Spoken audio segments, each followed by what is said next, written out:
ಬರೋಬ್ಬರಿ 41 ವರ್ಷಗಳ ನಂತರ ಸ್ಪೇಸ್ನಲ್ಲಿ ಬಾಹ್ಯಾಕಾಶದಲ್ಲಿ ಭಾರತ ಒಂದು ಇತಿಹಾಸವನ್ನು ರಚಿಸಿತು. ಇದು ಸಂಪೂರ್ಣವಾಗಿ ಭಾರತದ ಸಾಧನೆ ಅಂತ ಹೇಳೋದಿಲ್ಲ, ಬಟ್ ಭಾರತ ಸಾಧನೆಯ ಹಾದಿಯಲ್ಲಿರುವ ಭಾರತ ಒಂದು ದೊಡ್ಡ ಹೆಜ್ಜೆ ಇಡ್ತೀವತ್ತು.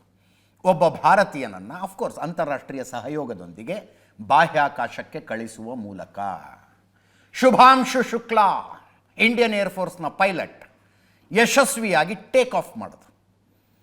ಸ್ಪೇಸ್ ಎಕ್ಸ್ ರಾಕೆಟ್ನಲ್ಲಿ, ಒಂದು ಖಾಸಗಿ ಕಂಪನಿಯ ರಾಕೆಟ್ನಲ್ಲಿ ಯಶಸ್ವಿಯಾಗಿ ಟೇಕ್ ಆಫ್ ಮಾಡೋದು.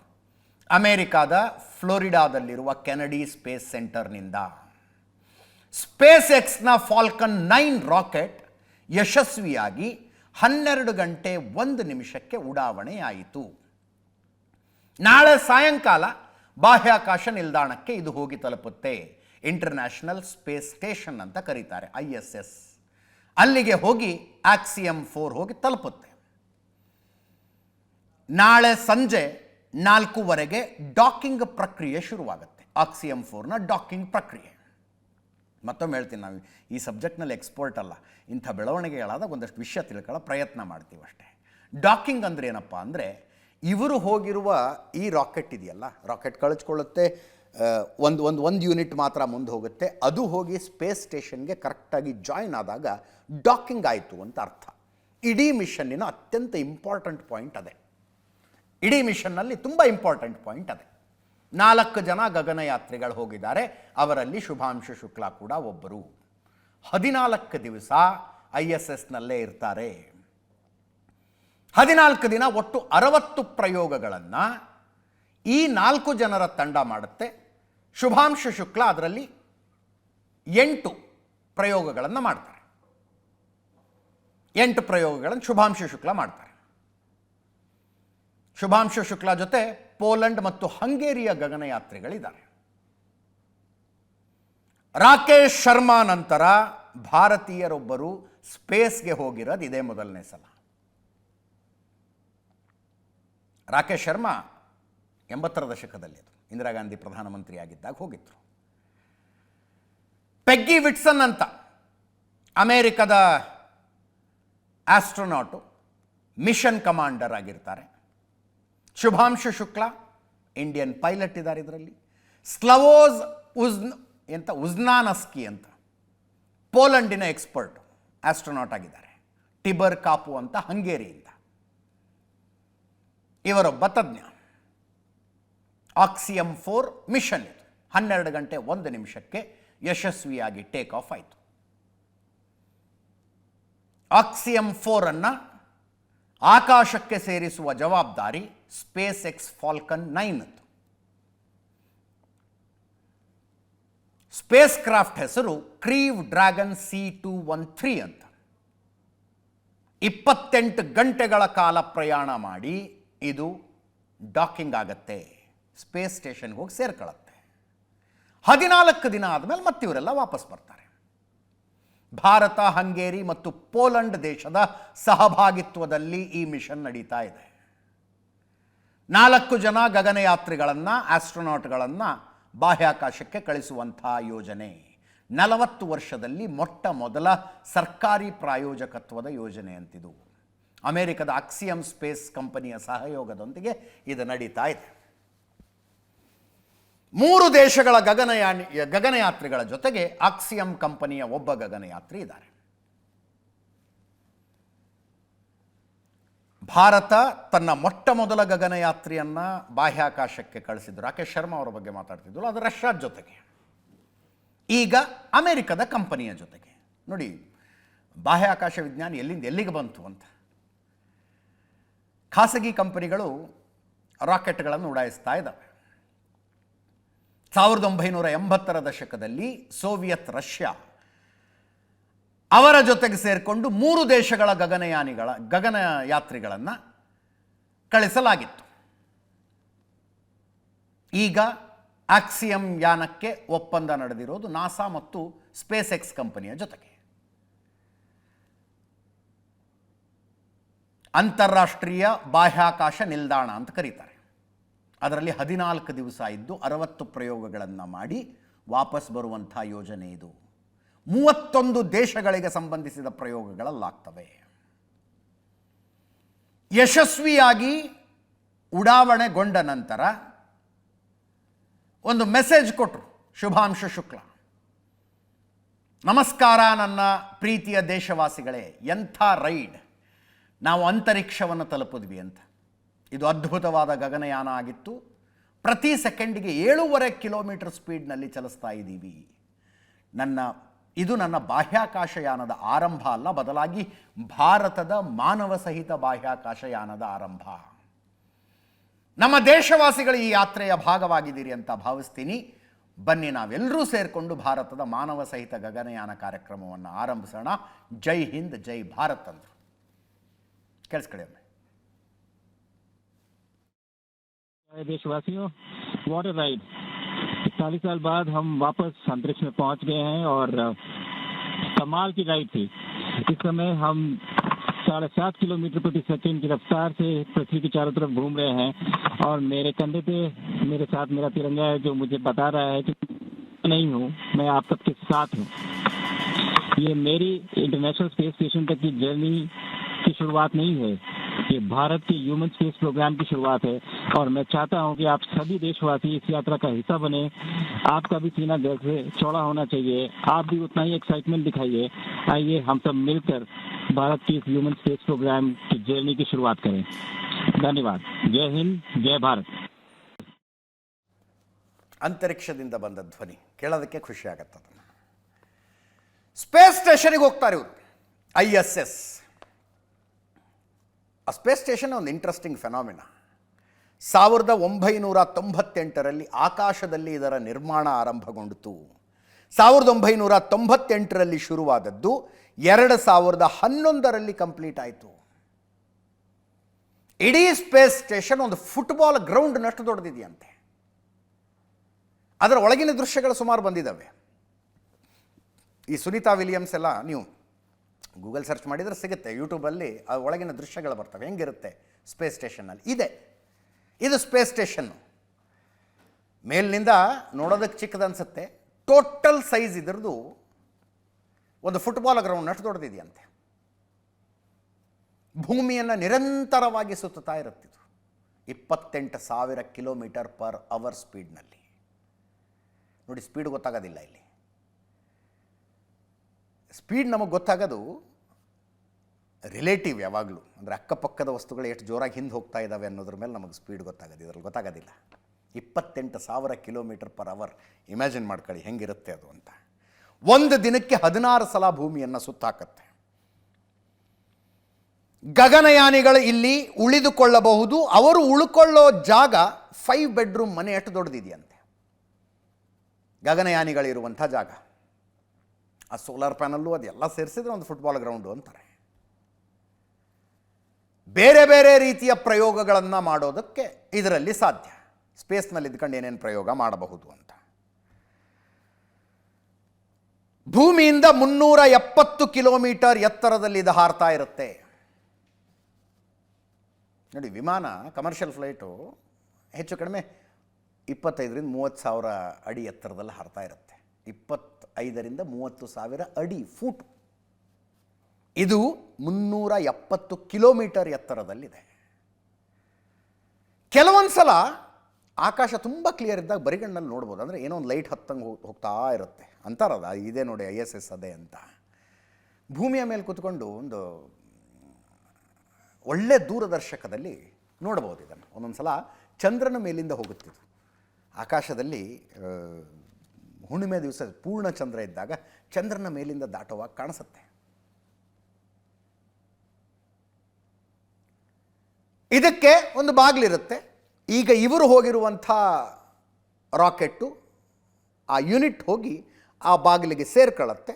ಅದನ್ನು ಡಾಕಿಂಗ್ ಅಂತಾರೆ. ಅದರ ರೆಸ್ಪಾನ್ಸಿಬಿಲಿಟಿ ಪೂರ್ತಿ ಶುಭಾಂಶು ಶುಕ್ಲಾ ಅವರದ್ದಂತೆ. ಆಮೇಲೆ ಡೋರ್ಗಳು ಓಪನ್ ಆಗ್ತವೆ. ಇವರು ಸ್ಪೇಸ್ ಸ್ಟೇಷನ್ ಒಳಗೆ ಹೋಗ್ತಾರೆ. ಅಲ್ಲಿಗೆ ಡಾಕಿಂಗ್ ಯಶಸ್ವಿ ಆಯಿತು ಅಂತ. 28 ತಾಸು ಬೇಕದು ಟೋಟಲ್. 370 ಕಿಲೋಮೀಟರ್ ಹೋಗೋದಕ್ಕೆ 1 ಸೆಕೆಂಡ್ಗೆ 7.5 ಕಿಲೋಮೀಟರ್ ಸ್ಪೀಡ್ನಲ್ಲಿ ಹೋಗ್ತಾ ಇದ್ದಾರೆ. ಅಷ್ಟಾಗಿ ಟೈಮ್ ಬೇಕು ಅಂದರೆ ಸೀದಾ ಹೋಗಿ ಸ್ಪೇಸ್ ಸ್ಟೇಷನ್ಗೆ ಹೋಗ್ಬಿಡೋದಿಲ್ಲ. ಭೂಮಿಯನ್ನು ಸುತ್ತ ಹಾಕಿ ಹಾಕಿ ಹಾಕಿ ಹಾಕಿ ಚಂದ್ರಯಾನ ಮಂಗಳಯಾನದ ಸಂದರ್ಭದಲ್ಲಿ ಹೇಳಿದ್ದೀವಿ ನಾವು, ಭೂಮಿಯನ್ನು ಸುತ್ತ ಹಾಕಿ ಹಾಕಿ ಹಾಕಿ ಹಾಕಿ ರಾಹುಲ್ ಗಾಂಧಿ ಅವರು ಹೇಳ್ತಿರ್ತಾರಲ್ಲ ಎಸ್ಕೇಪ್ ವೆಲಾಸಿಟಿ, ಆ ಎಸ್ಕೇಪ್ ವೆಲಾಸಿಟಿಯ ಮೂಲಕ ಅಲ್ಲಿಗೆ ಹೋಗುತ್ತೆ ಅಂತ. ಒಂದು ಇಂಟ್ರೆಸ್ಟಿಂಗ್ ಫೆನಾಮಿನ ನೋಡಿ, ಉತ್ತರ ಪ್ರದೇಶದ ಸಾಮಾನ್ಯ ಕುಟುಂಬವೊಂದರ ಹುಡುಗ ಅಂತರಿಕ್ಷಕ್ಕೆ ಹೋಗ್ತಾ ಇರುವ ಎರಡನೆಯ ಭಾರತೀಯ, NDA ಎಕ್ಸಾಮ್ ಬರೆದು ಇಂಡಿಯನ್ ಏರ್ಫೋರ್ಸಿಗೆ ಜಾಯ್ನ್ ಆಗಿ ಉತ್ತರ ಪ್ರದೇಶದ ಲಖನೌನಲ್ಲಿಯೇ ಹುಟ್ಟಿದ್ದು ಶುಭಾಂಶು ಶುಕ್ಲಾ. NDA ಎಕ್ಸಾಮ್ ಬರೆದು ಇಂಡಿಯನ್ ಏರ್ಫೋರ್ಸಿಗೆ ಜಾಯ್ನ್ ಆಗಿ ಏರ್ಫೋರ್ಸ್ ಪೈಲಟ್ ಆಗಿ ಎಷ್ಟು 2000 ಗಂಟೆಗಳ ಹಾರಾಟದ ಅನುಭವ ಅಂತ, 2000 ತಾಸು ಜೆಟ್ ಫ್ಲೈ ಮಾಡಿದ್ದಾರೆ ಅವರು. ಈ ಅನುಭವ ಅವರನ್ನು ಆಸ್ಟ್ರೋನಾಟ್ ಆಗೋ ಹಂಗೆ ಮಾಡ್ತು. ಆಸ್ಟ್ರೋನಾಟ್ ಬೇಸಿಕಲಿ ಪೈಲಟ್ಗಳನ್ನು ಸೆಲೆಕ್ಟ್ ಮಾಡಿ, ಉಳಿದಂಥ ವಿಜ್ಞಾನಿಗಳು ಇರ್ತಾರೆ, ಅವ್ರಿಗೇನು ವಿಮಾನ ಹಾರಿಸಿದ ಅನುಭವ ಇರಬೇಕು ಅಂತಲ್ಲ. ಇವರಾದರೆ ಟ್ರೈನಿಂಗ್ ಕೊಡೋದು ಈಸಿ ಅಂತ, ಏರ್ಫೋರ್ಸ್ ಪೈಲಟ್ಗಳಾದರೆ 2000 ಗಂಟೆಗಳ ವಿಮಾನ ಹಾರಾಟದ ಅನುಭವ, ದೊಡ್ಡ ಅನುಭವ ಅದು. ಡ್ರ್ಯಾಗನ್ ಮಾಡ್ಯೂಲ್ ಡಾಕಿಂಗ್ ಮಾಡುವ ಕೆಲಸ ಇವರ ಜವಾಬ್ದಾರಿ. ಅನೇಕ ವೈಜ್ಞಾನಿಕ ಪ್ರಯೋಗಗಳಲ್ಲಿ ಭಾಗಿಯಾಗ್ತಾರೆ. ಉಳಿದ ಗಗನಯಾನಿಗಳ ಸುರಕ್ಷತೆಯ ಜವಾಬ್ದಾರಿ ಕೂಡ ಶುಭಾಂಶು ಶುಕ್ಲಾ ಅವರದ್ದು. ಈ ಮಿಷನ್ಗೆ ಭಾರತ ಅರ್ಥಾತ್ ಇಸ್ರೋ 550 ಕೋಟಿ ರೂಪಾಯಿಗಳನ್ನು ಪೇ ಮಾಡಿದೆ, ಅವರಿಗೆ ದುಡ್ಡು ಕೊಟ್ಟಿರೋದು. ಇದಕ್ಕೆ ಇಸ್ರೋದಿಂದ ಅಮೆರಿಕದ ಆಕ್ಸಿಯಂ ಕಂಪನಿಗೆ 550 ಕೋಟಿ ರೂಪಾಯಿ ಕೊಡಲಾಗಿದೆ. ಯಾಕೆ ಕೊಟ್ಟರು ಅಷ್ಟು ದುಡ್ಡು? ಭಾರತಕ್ಕೊಂದು ಅನುಭವ ಬೇಕಾಗಿತ್ತು. ಮಾನವ ಸಹಿತ ಗಗನಯಾನವನ್ನು ಮಾಡುವುದಕ್ಕೆ ತಯಾರಿ ಮಾಡಿಕೊಳ್ತಾ ಇರುವ ಇಸ್ರೋಗೆ ಒಬ್ಬ ಗಗನಯಾನಿ ಒಬ್ಬ ಪೈಲಟ್ನನ್ನು ಅಂತರಿಕ್ಷಕ್ಕೆ ಕಳಿಸಿ ಆ ಅನುಭವವನ್ನು ಪಡೆದುಕೊಳ್ಳಬೇಕಾಗಿತ್ತು. ಆ ಕಾರಣಕ್ಕೆ 550 ಕೋಟಿ ರೂಪಾಯಿಗಳನ್ನು ಇಸ್ರೋದಿಂದ ಆಕ್ಸಿಯಂ ಕಂಪನಿಗೆ ಪೇ ಮಾಡಿ ಇಲ್ಲಿ ಕಳಿಸ್ತಾ ಇರೋದು.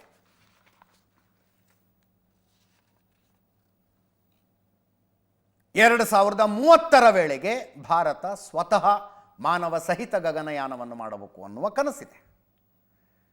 ಅದರದ್ದೊಂದು ದೊಡ್ಡ ಹೆಜ್ಜೆ ಇದು. ಎಲ್ಲ ಇಂಡಿಯನ್ ಫುಡ್ ತಗೊಂಡು ಹೋಗಿದ್ದಾರಂತೆ ಮೇಲೆ. ನಾನಾಗಲೇ ಹೇಳಿದಾಗೆ ರಾಕೇಶ್ ಶರ್ಮಾ ಮೊದಲ ಭಾರತೀಯ ಆಗಿದ್ದರು. ಸುಯೇಜ್ T11ನಲ್ಲಿ 1984ನಲ್ಲಿ ಹೋಗಿದ್ರು ಅವರು.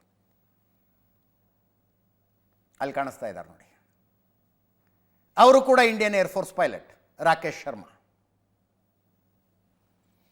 ಏಪ್ರಿಲ್ 3, 1984ಕ್ಕೆ ಶುರುವಾಗಿತ್ತು ಇವರ ಗಗನಯಾನ. ಸೆಲ್ಯೂತ್ ಕಕ್ಷೀಯ ನಿಲ್ದಾಣ ಅಂದರೆ ರಷ್ಯಾದವ್ರದ್ದೊಂದು ಸ್ಪೇಸ್ ಸ್ಟೇಷನ್ ಇತ್ತು, ಅಲ್ಲಿಗೆ ಹೋಗಿ ಬಂದಿದ್ರು. 7 ದಿವಸ 21 ತಾಸು 40 ನಿಮಿಷ ರಾಕೇಶ್ ಶರ್ಮಾ ಸ್ಪೇಸ್ನಲ್ಲಿದ್ದರು. ಸ್ಕ್ವಾಡ್ರನ್ ಲೀಡರ್ ಇವರು, ಇಂಡಿಯನ್ ಏರ್ಫೋರ್ಸ್ನ ಸ್ಕ್ವಾಡ್ರನ್ ಲೀಡರ್ ಆಗಿದ್ದವರು. ಸ್ಪೇಸಿಗೆ ಹೋಗಿ ಬಂದ ಮೇಲೂ ಕೂಡ ಮತ್ತೆ ಇಂಡಿಯನ್ ಏರ್ಫೋರ್ಸ್ನಲ್ಲಿ ಕಂಟಿನ್ಯೂ ಆದರೂ 2001 ತನಕ HALನಲ್ಲಿ ಟೆಸ್ಟ್ ಪೈಲಟ್ ಆಗಿ ಕೆಲಸ ಮಾಡ್ತಾ ಇದ್ರು. ರಾಕೇಶ್ ಶರ್ಮಾ ಮೊಟ್ಟ ಮೊದಲ ಭಾರತೀಯ ಸ್ಪೇಸಿಗೆ ಹೋದಂಥವರು. ಇವರು ಸ್ಪೇಸಿಗೆ ಹೋದಾಗ ಅಲ್ಲಿಂದಾನೇ ಆಗಿನ ಪ್ರಧಾನಿ ಇಂದಿರಾ ಗಾಂಧಿ ಅವ್ರ ಜೊತೆಗೆ ಮಾತಾಡಿದರು.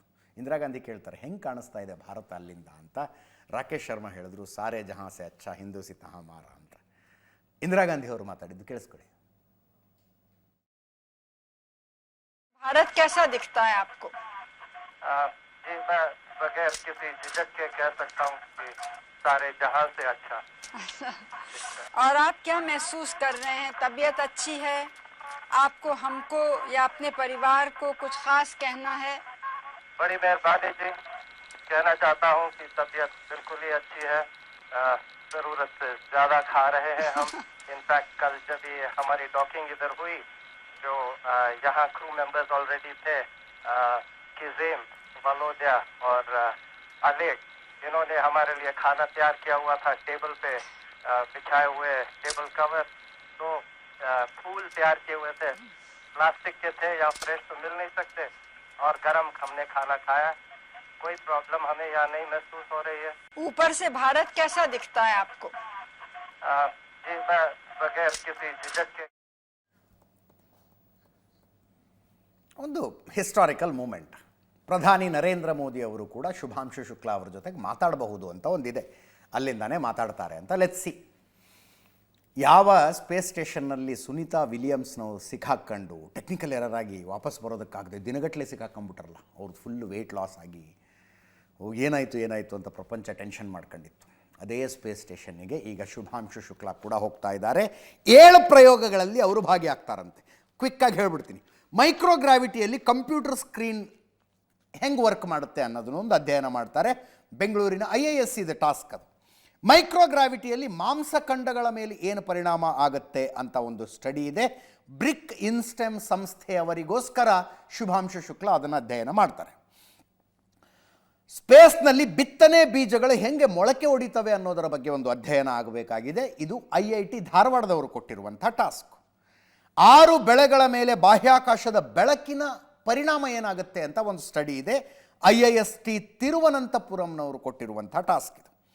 ಸೂಕ್ಷ್ಮಾಣು ಜೀವಿಗಳ ಮೇಲೆ ಬಾಹ್ಯಾಕಾಶದಲ್ಲಿ ಏನು ಪರಿಣಾಮ ಆಗುತ್ತೆ ಅಂತ ಒನ್ಸ್ ಅಗೇನ್ IISc ಬೆಂಗಳೂರಿನವರ ಸ್ಟಡಿ. ಬಾಹ್ಯಾಕಾಶದಲ್ಲಿ ಸಯನೋಬ್ಯಾಕ್ಟೀರಿಯಾ ಕುರಿತಂತೆ ಒಂದು ಪ್ರಯೋಗ ಇದೆ. ICGEB ಸಂಸ್ಥೆ ನ್ಯೂ ಡೆಲ್ಲಿ ಅವರು ಕೊಟ್ಟಿರುವಂಥ ಎಕ್ಸ್ಪಿರಿಮೆಂಟ್ ಇದು. ಬಾಹ್ಯಾಕಾಶದಲ್ಲಿ ಮೈಕ್ರೋಪಾಚಿಗಳು ಹೆಂಗೆ ಬೆಳೀತವೆ ಅನ್ನುವುದರ ಕುರಿತು ಒಂದು ಸಂಶೋಧನೆ ಇದೆ. ಒನ್ಸ್ ಅಗೇನ್ ನವದೆಹಲಿಯ ICGEB ಸಂಸ್ಥೆ ಕೊಟ್ಟಿರುವಂಥ ಟಾಸ್ಕ್. ಅಂತರಿಕ್ಷಕ್ಕೆ ಹೊರಟು ನಿಂತ ಶುಭಾಂಶು ಶುಕ್ಲಾ ಅವರಿಗೆ ಪ್ರಧಾನಿ ಮೋದಿಯವರ ಹಾರೈಕೆ ಟ್ವೀಟ್ ಇದೆ. ಬಾಹ್ಯಾಕಾಶ ಮಿಷನ್ ಯಶಸ್ವಿ ಉಡಾವಣೆಯನ್ನು ಸ್ವಾಗತಿಸ್ತೀನಿ. ಭಾರತೀಯ ಗಗನಯಾತ್ರಿ ಗ್ರೂಪ್ ಕ್ಯಾಪ್ಟನ್ ಶುಭಾಂಶು ಶುಕ್ಲಾ ಬಾಹ್ಯಾಕಾಶ ನಿಲ್ದಾಣಕ್ಕೆ ಹೋಗುತ್ತಿರುವ ಮೊದಲ ಭಾರತೀಯ. ಬಾಹ್ಯಾಕಾಶ ನಿಲ್ದಾಣಕ್ಕೆ ಹೋಗುತ್ತಿರುವ ಮೊದಲ ಭಾರತೀಯ. 140 ಕೋಟಿ ಭಾರತೀಯರ ಆಶಯ ಭರವಸೆ ಹೊತ್ತು ಸಾಕ್ತಾ ಇದ್ದಾರೆ. ಶುಭಾಂಶು ಶುಕ್ಲಾ ಮತ್ತು ಇತರ ಗಗನಯಾತ್ರಿಗಳಿಗೆ ಯಶಸ್ಸು ಸಿಗಲಿ ಅನ್ನುವ ಹಾರೈಕೆ ಪ್ರಧಾನಮಂತ್ರಿಗಳದ್ದು. ಇರಾನ್ ಇಸ್ರೇಲ್ ಕದನ ಅಮೇರಿಕದ ಒಂಥರ ಹೀರೋಯಿಕ್ ಎಂಟ್ರಿಯ ಜೊತೆಗೆ ಮುಗಿದಿಲ್ಲ, ಕದನ ವಿರಾಮ ಆಗಿದೆ ಅಷ್ಟೆ. ಅಮೇರಿಕದವರು ಬಾಂಬರ್ಗಳನ್ನು ತಗೊಂಡು ಬಂದರು. ಇರಾನಿನ 3 ಅಣು ಕೇಂದ್ರಗಳ ಮೇಲೆ ಅವುಗಳನ್ನು ಸುರಿದು ಹೋದರು. ಡೊನಾಲ್ಡ್ ಟ್ರಂಪ್ ಹೇಳಿದ್ರು, ಅಣು ಕೇಂದ್ರಗಳನ್ನು ನಾವು ಧ್ವಂಸ ಮಾಡಿದ್ದೀವಿ, ಬನ್ನಿ ಈಗ ಕೂತ್ಕೊಂಡು ಮಾತಾಡಿ ಯುದ್ಧ ನಿಲ್ಲಿಸೋಣ ಅಂತ. ಅಲ್ಲಿಗೆ ಕದನ ವಿರಾಮ ಯಶಸ್ವಿಯಾಗಿ ಜಾರಿಗೆ ಬಂತು. ಈಗ ಅಮೇರಿಕನ್ ಮೀಡಿಯಾ ಹೇಳ್ತಾ ಇರೋದು, ನೋಡಿ ಇಲ್ಲಿ ಹಾಕಿದ್ದು, ಫೋರ್ಡೋ ಇಸ್ ಗಾನ್ ಅಂತ. ಓಪನ್ ಸೋರ್ಸ್ ಇಂಟೆಲ್ನವರು ಅದನ್ನು ಡೊನಾಲ್ಡ್ ಟ್ರಂಪ್ ರೀಟ್ವೀಟ್ ಮಾಡಿದ್ದಾರೆ. ಈಗ ಅಮೇರಿಕದ ಮೀಡಿಯಾಗಳು ಅಮೇರಿಕದ ಇಂಟೆಲಿಜೆನ್ಸ್ ರಿಪೋರ್ಟ್ ಆಧಾರದ ಮೇಲೆ ವರದಿಯನ್ನು ಪ್ರಕಟಿಸಿದಾವೆ. ಏನಂತ? ಇಷ್ಟೆಲ್ಲ ಮಾಡಿದರೂ ಇರಾನಿನ ಅಣ್ವಸ್ತ್ರ ಕೇಂದ್ರಗಳನ್ನು ಏನೂ ಮಾಡೋದಕ್ಕಾಗೇ ಇಲ್ಲ ಇವ್ರ ಕೈಲಿ ಅಂತ ಅಮೇರಿಕನ್ ಮೀಡಿಯಾದಲ್ಲಿ ಬಂದಿರುವಂಥ ವರದಿ ಇದು. ಸಹಜವಾಗಿ ಪ್ರಶ್ನೆ ಬರುತ್ತೆ, ಇಂಟೆಲಿಜೆನ್ಸ್ ರಿಪೋರ್ಟ್ ಅಂದರೆ ರಹಸ್ಯವಾಗಿ ಕೊಟ್ಟಿರ್ತಾರೆ, ಅದಕ್ಕೆ ಹಿಂದೆ ಮುಂದೆ ಏನು ಇರೋದಿಲ್ಲ. ಅವುಗಳನ್ನು ಕೆಲವು ಸಲ ಮೀಡಿಯಾದವರು ಆಕ್ಸೆಸ್ ಮಾಡಿಬಿಡ್ತಾರೆ. ಈ ಮೀಡಿಯಾದವ್ರು ಹೇಳೋದು ನಾವು ಆಕ್ಸೆಸ್ ಮಾಡಿದ್ದೀವಿ ಅಂತ. ಇವರು ಹೇಳೋ ಪ್ರಕಾರ ಇರಾನಿನ ನ್ಯೂಕ್ಲಿಯರ್ ಕೇಂದ್ರಗಳು ಏನೂ ಆಗೇ ಇಲ್ಲ. ಭೂಮಿಯ ಎಷ್ಟು ಒಳಗಡೆ ಇದ್ವು ಅವು ಅಂದರೆ ಅಮೇರಿಕ ಹಾಕಿದ GBU ಗ್ರೌಂಡ್ ಬ್ರೇಕಿಂಗ್ ಯೂನಿಕ್ಗಳು ಒಂದೊಂದು ಬಾಂಬಿನ ಬೆಲೆ 178 ಕೋಟಿ. ಅವತ್ತು ಹೇಳಿದ್ವಿ, ನೀವು ಟೋಟಲ್ ಎಷ್ಟು ಎಕ್ಸ್ಪೆನ್ಸ್ ಆಯಿತು ಅನ್ನೋದನ್ನು ಹೇಳಿದ್ವಿ ನಿಮಗೆ. ಅಷ್ಟೆಲ್ಲ ಮಾಡಿದ್ರು ಏನೂ ಆಗೇ ಇಲ್ಲ, ಭೂಮಿ ಅಷ್ಟು ಒಳಗಿದ್ವವು ಅಂತ ಅಮೇರಿಕನ್ ಮೀಡಿಯಾದಲ್ಲಿ ಬರ್ತಾ ಇರುವಂಥ ವರದಿ. ಬೇಹುಗಾರಿಕಾ ವರದಿ ನಮಗೆ ಸಿಕ್ಕಿದೆ ಅಂತ ನ್ಯೂಯಾರ್ಕ್ ಟೈಮ್ಸ್ನಲ್ಲಿ ಈ ರಿಪೋರ್ಟ್ ಬಂದಿದೆ. ಸ್ವಲ್ಪ ಮಟ್ಟಿಗೆ ಹಾನಿಯಾಗಿದೆ ಹೊರತು ಟ್ರಂಪ್ ಹೇಳ್ದಂಗೆ ಪೂರ್ತಿಯಾಗಿ ಅವು ನಾಶ ಆಗಿಲ್ಲ ಅಂತ. ಈ ರಿಪೋರ್ಟನ್ನು ಅಮೇರಿಕನ್ ಇಂಟೆಲಿಜೆನ್ಸ್ ಏಜೆನ್ಸಿಗಳ ಗೌರ್ಮೆಂಟಿಗೆ ಕೊಟ್ಟಿದ್ದಾವೆ. ಸ್ಪೆಷಲಿ ಫೋರ್ಡೋ ನ್ಯೂಕ್ಲಿಯರ್ ಕೇಂದ್ರ, ಐ ಥಿಂಕ್ 7 ಬಾಂಬ್ ಹಾಕಿದ್ರು ಅದರ ಮೇಲೆ ಅನಿಸುತ್ತೆ. ಅದರ ಮೇಲ್ಭಾಗಕ್ಕೆ ಹಾನಿಯಾಗಿದೆ, ಭೂಮಿಯ ಒಳಗೆ ಅದು ಸದೃಢವಾಗಿದೆ ಅಂತ. ಫೋರ್ಡೋಗೆ 12 ಹಾಕಿದ್ರು, ಒಂದೊಂದಕ್ಕೆ 178 ಕೋಟಿ ಲೆಕ್ಕ ಹಾಕೊಳ್ಳಿ ನೀವು. 12 ಬಾಂಬ್ ಹಾಕಿದ್ರು, ಟೋಟಲ್ 14 ಹಾಕಿದ್ದು. ಅದರ ಮೇಲ್ಭಾಗಕ್ಕೆ ಮಾತ್ರ ಹಾನಿಯಾಗಿದೆ, ಒಳಗದು ಗಟ್ಟಿಮುಟ್ಟಾಗಿದೆ ಅಂತ. ಫೋರ್ಡೋ, ನಟಾನ್ಸ್ ಮತ್ತು ಇಸ್ಫಹಾನ್ ಅನ್ನುವ 3 ಅಣು ಕೇಂದ್ರಗಳ ಮೇಲೆ ಇವರು ಬಾಂಬ್ ಹಾಕಿದ್ದು. ಫೋರ್ಡೋದ ಮೇಲೆ 12, ನಟಾನ್ಸ್ ಮೇಲೆ 1, ಇಸ್ಫಹಾನ್ ಮೇಲೆ 1. CNN ಅವರು ಈ ರಿಪೋರ್ಟ್ ಮಾಡಿದ್ದಾರೆ, ಏನೂ ಆಗೇ ಇಲ್ಲ ಅಂತ. ಅದರಲ್ಲೂ ಅವತ್ತೇ ಹೇಳಿದ್ವಿ ನಾವು, 408 kg ಎನ್ರಿಚ್ಡ್ ಯುರೇನಿಯಮ್ಮನ್ನು ಇಟ್ಕೊಂಡಿದ್ದಾರೆ, 60% ಎನ್ರಿಚ್ಮೆಂಟ್ ಆಗಿತ್ತು. ಇರಾನ್ 1 ತಿಂಗಳಿಗೆ 30 kg ಯುರೇನಿಯಂ ಎನ್ರಿಚ್ಮೆಂಟ್ನ ಕೆಪಾಸಿಟಿಗೆ ರೀಚ್ ಆಗಿತ್ತು. ಇಷ್ಟು ದಿವಸ ಎನ್ರಿಚ್ ಮಾಡಿ ಸ್ಟಾಕ್ ಮಾಡಿ ಇಟ್ಕೊಂಡಿದ್ದು 408 kg. ಆ 408 kg ಎನ್ರಿಚ್ಡ್ ಯುರೇನಿಯಮ್ಮನ್ನು ಅಮೇರಿಕಾ ದಾಳಿ ಮಾಡುತ್ತೆ ಅನ್ನುವ ಸುಳಿವು ಸಿಕ್ಕು 16 ಟ್ರಕ್ಗಳ ಮೂಲಕ ಮೊದಲೇ ಬೇರೆ ಕಡೆ ಶಿಫ್ಟ್ ಮಾಡಿಬಿಟ್ಟಿದ್ರು. ಸ್ಯಾಟಲೈಟ್ ಇಮೇಜಸ್ ಸಿಕ್ಕಿದ್ವು ಅದಕ್ಕೆ. ಫೋರ್ಡೋ ಹೊರಗಡೆ ಸಾಲಾಗಿ 16 ಟ್ರಕ್ ನಿಂತ್ಕೊಂಡಿದ್ವು. ಅಲ್ಲಿಗೆ ಇರಾನಿನ ಯುರೇನಿಯಂ ಪಾಡಿಗೆ ಯುರೇನಿಯಮ್ಮೂ ಸೇಫ್ ಆಗಿದೆ, ಇರಾನಿನ ಅಣ್ವಸ್ತ್ರ ಕೇಂದ್ರಗಳಿಗೂ ದೊಡ್ಡ ಹಾನಿ ಆದಂಗಿಲ್ಲ ಅಂತ ರಿಪೋರ್ಟ್ಗಳು ಬರ್ತಾ ಇದ್ದಾವೆ. ಸಹಜ ಡೊನಾಲ್ಡ್ ಟ್ರಂಪಿಗೆ ನಖಶಿಕಾಂತಕ ಸಿಟ್ಟು ಬಂದಿರುತ್ತೆ ಈ ರಿಪೋರ್ಟ್ಗಳನ್ನು ನೋಡಿ. ಸಿಟ್ಟಿಗೆದ್ದು ಮಾತಾಡಿದರು. CNN, ನ್ಯೂಯಾರ್ಕ್ ಟೈಮ್ಸು ಸುಳ್ಳು ಹೇಳ್ತಾ ಇದ್ದಾವೆ, ಇದು ಸುಳ್ಳು ಸುದ್ದಿ ಅಂತ ಪೋಸ್ಟ್ ಮಾಡಿದ್ದಾರೆ, ಟ್ವಿಟರ್ಗೆ ಪೋಸ್ಟ್ ಮಾಡಿದ್ದಾರೆ. ಅಮೆರಿಕದ ಕಾರ್ಯಾಚರಣೆಗೆ ಕೆಟ್ಟ ಹೆಸರು ತರೋ ಪ್ರಯತ್ನ ಇದು ಅಂತ. ಅಮೆರಿಕದ ಯಶಸ್ವಿ ಕಾರ್ಯಾಚರಣೆಯ ಬಗ್ಗೆ ಸುಳ್ಳು ಸುದ್ದಿ ಹರಡ್ತಾ ಇದ್ದಾರೆ. ನ್ಯೂಕ್ಲಿಯರ್ ಕೇಂದ್ರಗಳು, ಇರಾನಿನ ನ್ಯೂಕ್ಲಿಯರ್ ಕೇಂದ್ರಗಳ ಸಂಪೂರ್ಣವಾಗಿ ಧ್ವಂಸ ಆಗಿದ್ದಾವೆ ಅಂತ ಒಂದು ಟ್ವೀಟ್ ಮಾಡಿದ್ರು. ಅದಾದ ಮೇಲೆ ಹೇಳಿಕೆಯನ್ನು ಕೊಟ್ಟರು. ಸ್ಕಮ್ ಆ್ಯಂಡ್ ಸಿಕ್, ಅಮೆರಿಕದ ಅಧ್ಯಕ್ಷರು ತಮ್ಮ ದೇಶದ ಮಾಧ್ಯಮಗಳಿಗೆ ಬಳಸಿದಂಥ ಶಬ್ದ ಇದು. ಕೊಳಕು ಮತ್ತು ರೋಗಗ್ರಸ್ತ ಅಂತ. ಕೊಳಕು ಮತ್ತು ರೋಗಗ್ರಸ್ತ. ಇನ್ನೊಂದು ಕಡೆ ಇಸ್ಮಾಯಿಲ್ ಬಗೈ, ಇರಾನ್ ವಿದೇಶಾಂಗ ಇಲಾಖೆಯ ವಕ್ತಾರ, ಅವ್ರು ಹೇಳ್ತಾ ಇದ್ದಾರೆ, ಹೌದು ದೊಡ್ಡ ಪ್ರಮಾಣದಲ್ಲಿ ಹಾನಿಯಾಗಿದೆ ನಮಗೆ ಅಂತ. ಸಂಪೂರ್ಣವಾಗಿ ಧ್ವಂಸ ಮಾಡಿದ್ದೀವಿ ಅಂತ ಅಮೇರಿಕ ಹೇಳುತ್ತೆ, ದೊಡ್ಡ ಪ್ರಮಾಣದಲ್ಲಿ ಹಾನಿಯಾಗಿದೆ ಅಂತ ಇರಾನ್ ಹೇಳ್ತಾ ಇದೆ. ದೊಡ್ಡ ಪ್ರಮಾಣದ ಹಾನಿ ಆಗಿಲ್ಲ ಅಂತ ಇಂಟೆಲಿಜೆನ್ಸ್ ರಿಪೋರ್ಟನ್ನು ಉಲ್ಲೇಖಿಸಿ ಅಮೇರಿಕದ ಮಾಧ್ಯಮಗಳು ಹೇಳ್ತಾ ಇದ್ದಾವೆ. ಯಾವುದು ಸತ್ಯ ಯಾವುದು ಸುಳ್ಳು ದೇವರಿಗೆ ಗೊತ್ತು. ನಮ್ಮ ಅಣ್ವಸ್ತ್ರ ಕೇಂದ್ರಗಳಿಗೆ ತುಂಬ ಹಾನಿಯಾಗಿದೆ, ಅದು ಸತ್ಯ, ಹೆಚ್ಚಿನ ಮಾಹಿತಿ ಕೊಡೋದಕ್ಕೆ ಆಗೋದಿಲ್ಲ ಅಂತ ಇಸ್ಮಾಯಿಲ್ ಬಗೈ, ಇರಾನಿನ ವಿದೇಶಾಂಗ ಇಲಾಖೆ ವಕ್ತಾರರ ಹೇಳಿಕೆ ಇದು. ಅದರ ಜೊತೆಗೆ IAEA ಜೊತೆಗೆ ಸಂಬಂಧ ಕಡಿದುಕೊಳ್ಳುವ ನಿರ್ಧಾರಕ್ಕೆ ಇರಾನ್ ಬಂದಿದೆ. IAEA ಅಂದರೆ ಪ್ರಪಂಚದ ಯಾವ ದೇಶದಲ್ಲಿ ಅಟಾಮಿಕ್ ಎನರ್ಜಿ ವಿಷಯದಲ್ಲಿ, ಅಟಾಮಿಕ್ ಬಾಂಬ್ಗಳ ವಿಷಯದಲ್ಲಿ ಏನೇನಾಗ್ತಾ ಇದೆ ಅನ್ನುವುದರ ಕಣ್ಣಿಡುವ ಸಂಘಟನೆ ಅದು. ಅಂತಾರಾಷ್ಟ್ರೀಯ ಪರಮಾಣು ಶಕ್ತಿ ಸಂಸ್ಥೆ, ಇಂಟರ್ನ್ಯಾಷನಲ್ ಅಟಾಮಿಕ್ ಎನರ್ಜಿ ಏಜೆನ್ಸಿ. ಯಾವುದಾದರೂ ದೇಶ ಕದ್ದು ಮುಚ್ಚಿ ಅಟಾಮಿಕ್ ಬಾಂಬ್ಗಳನ್ನು ತಯಾರಿಸ್ತಾ ಇದ್ದರೆ ಅದರ ಮೇಲೆ ಕಣ್ಣಿಡುತ್ತೆ, ಎಚ್ಚರಿಕೆ ಕೊಡುತ್ತೆ ಈ ಸಂಘಟನೆ. ಅಂದರೆ ಇದರ ಎಕ್ಸ್ಪರ್ಟ್ಗಳು ಅವರ ಅಟಾಮಿಕ್ ಕೇಂದ್ರಗಳಿಗೆ ಭೇಟಿ ಕೊಡ್ತಾರೆ, ಏನಾಗ್ತಿದೆ ಅಂತ ನೋಡ್ತಾರೆ. ಈ ಸಂಘಟನೆಯ ಮೂಲ ಉದ್ದೇಶ ಎಲ್ಲ ದೇಶಗಳು ಅಟಾಮಿಕ್ ಎನರ್ಜಿಯನ್ನು ಕೇವಲ ಶಾಂತಿಯ ಉದ್ದೇಶಕ್ಕೆ, ಅರ್ಥಾತ್ ಎನರ್ಜಿ ಪವರ್ ಪ್ರೊಡಕ್ಷನ್ಗೆ ಯೂಸ್ ಮಾಡ್ಕೊಳ್ಳಿ ಅಂತ ನೋಡಿಕೊಳ್ಳುವಂಥ ಸಂಘಟನೆ ಇದು. ಈ ಸಂಘಟನೆ ಅಂತಿಮವಾಗಿ NPT ಅನ್ನೋ ಒಂದು ಅಗ್ರಿಮೆಂಟಿಗೆ ಇರಾನ್ ಸೈನ್ ಹಾಕಿದೆ ಅಂದಾಗ ಆ ಅಗ್ರಿಮೆಂಟ್ನಲ್ಲಿ ನಾವು ಅಣುಬಾಂಬ್ಗಳನ್ನು ತಯಾರು ಮಾಡೋದಿಲ್ಲ ಅಂತ ಅಗ್ರಿಮೆಂಟಿಗೆ ಸೈನ್ ಹಾಕಿರ್ತಾರೆ ಅವರು. ಆ ಅಗ್ರಿಮೆಂಟ್ ಇಂಪ್ಲಿಮೆಂಟೇಷನ್ನಲ್ಲಿ ಇರುವಂತೆ ನೋಡಿಕೊಳ್ಳೋದು IAEA. IAEA ಚೀಫು ಫಸ್ಟ್ ಇವರೇ ಹೇಳಬೇಕಲ್ಲ, ಈಗ ಇರಾನ್ ನಿಜವಾಗ್ಲೂ ಯುರೇನಿಯಂ ಎನ್ರಿಚ್ ಮಾಡ್ತಾ ಇದೆಯೋ ಮಾಡ್ತಾ ಇಲ್ವೋ. ಎನ್ರಿಚ್ಮೆಂಟ್ ಮಾಡುವಂಥದ್ದು ಇರಾನಿನ ಹಕ್ಕು, ಆದರೆ ಯಾವುದಕ್ಕೆ? ಪವರ್ ಪ್ರೊಡಕ್ಷನ್ಗೆ, ಶಾಂತಿಯ ಉದ್ದೇಶಕ್ಕೆ. ಇಸ್ರೇಲ್ ಆರೋಪ ಮಾಡುತ್ತೆ, ಅಮೆರಿಕ ಆರೋಪ ಮಾಡುತ್ತೆ ಅವ್ರು ಬಾಂಬ್ ತಯಾರು ಮಾಡೋ ಪ್ರಯತ್ನ ಮಾಡ್ತಿದ್ದಾರೆ ಅಂತ. ಹೌದು ಅಲ್ವೋ ಅಂತ ಹೇಳಬೇಕಾಗಿದ್ದು IAEA. ಅವರು ಅಡ್ಡುಗೋಡೆ ಮೇಲೆ ದೀಪ ಇಟ್ಟಂಗೆ ಹೇಳ್ಬಿಟ್ರು. ಒಂದು ಸಲ we don't have enough proof ಅಂದರು, ಇನ್ನೊಂದು ಸಲ ಇನ್ವೆಸ್ಟಿಗೇಟ್ ಮಾಡೋಣ ಅಂದರೆ ಇರಾನ್ ನಮಗೆ ಕೋಆಪ್ರೇಟ್ ಮಾಡ್ತಿಲ್ಲ ಅಂತಂದರು. ಅಡ್ಡುಗೋಡೆ ಮೇಲೆ ದೀಪ ಇಟ್ಟರು. ಬಟ್ ಇಸ್ರೇಲ್ ಅಮೆರಿಕ ಹೇಳೋದು ನಮಗೆ 100% ಗೊತ್ತು ಅವರು ಬಾಂಬ್ ತಯಾರು ಮಾಡೋ ಪ್ರಯತ್ನದಲ್ಲಿದ್ದಾರೆ ಅಂತ. ಈಗ IAEAಗೂ ನಮಗೂ ಸಂಬಂಧನೇ ಬೇಡ ಅಂತ ಇರಾನ್ ಹೇಳ್ತಾ ಇದೆ. ಯಾಕೆ?